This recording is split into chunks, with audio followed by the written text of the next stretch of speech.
আসসালামু আলাইকুম।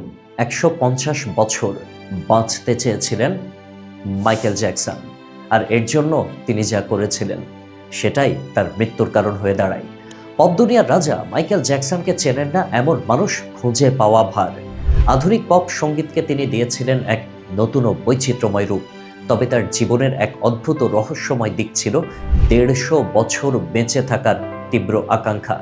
মৃত্যুর অমোঘ সত্যকে অস্বীকার করার জন্য তিনি যা যা করেছিলেন তা যে কোনো সিনেমার গল্পকেও হার মানায়। জনশ্রুতি আছে, এক জ্যোতিষীর করা ভবিষ্যৎবাণী মাইকেল জ্যাকসনের জীবনের মোড় ঘুরিয়ে দিয়েছিল। জ্যোতিষী বলেছিলেন, মানুষ সাধারণত ৭০-৮০ বছরের বেশি বাঁচে না এবং জ্যাকসনের গায়ের কালো রং কখনো পরিবর্তন হবে না। এই কথা শুনে তিনি চ্যালেঞ্জ ছুড়ে দিয়েছিলেন এবং ঘোষণা করেছিলেন যে তিনি ১৫০ বছর পর্যন্ত বেঁচে দেখাবেন এবং গায়ের রঙও বদলে ফেলবেন। প্রথমে তিনি হাত দেন নিজের গায়ের রং পরিবর্তনের কাজে। আমেরিকা ও ইউরোপের প্রায় ৫৫ জন প্লাস্টিক সার্জনের অধীনে তিনি অসংখ্য অস্ত্রোপচার করান। ১৯৮৭ সালের মধ্যে তিনি তার কালো চেহারা সম্পূর্ণ বদলে ফেলেন, যা দেখে পুরো বিশ্ব অবাক হয়ে গিয়েছিল। এরপর তিনি তার অতীত জীবন ও আত্মীয় স্বজনদের সাথে সব সম্পর্ক ছিন্ন করে এক কৃত্রিম জগতের বাসিন্দা হয়ে গেলেন। মৃত্যুকে জয় করার জন্য মাইকেল জ্যাকসন যা যা করেছিলেন তা সাধারণ মানুষের কল্পনারও বাইরে। তিনি সাধারণ বিছানার বদলে অক্সিজেন কেবিনে ঘুমাতেন, জীবাণু থেকে বাঁচতে সর্বদা হাতে দস্তানা এবং মুখে মাস্ক পরে থাকতেন। সবসময় তার সাথে ১২ জন অভিজ্ঞ ডাক্তারের একটি দলও থাকত, যারা প্রতিদিন তার দেহের প্রতিটি ইঞ্চি পরীক্ষা করত। ল্যাবরেটরিতে পরীক্ষা করে গ্রিন সিগন্যাল দেওয়ার আগে তিনি কোনো খাবার ছুঁয়েও দেখতেন না।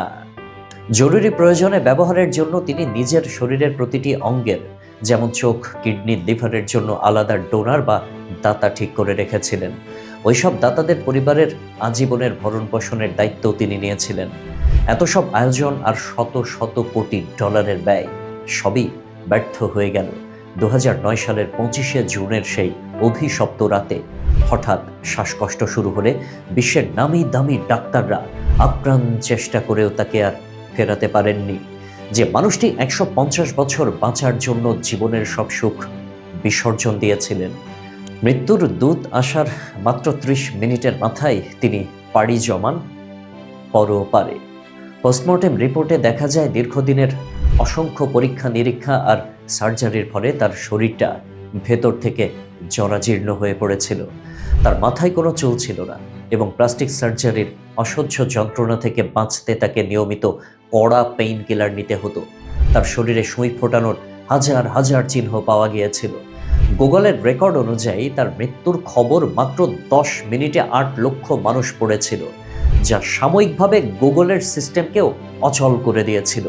মাইকেল জ্যাকসনের জীবন আমাদের এক বড় শিক্ষা দিয়ে গেছে।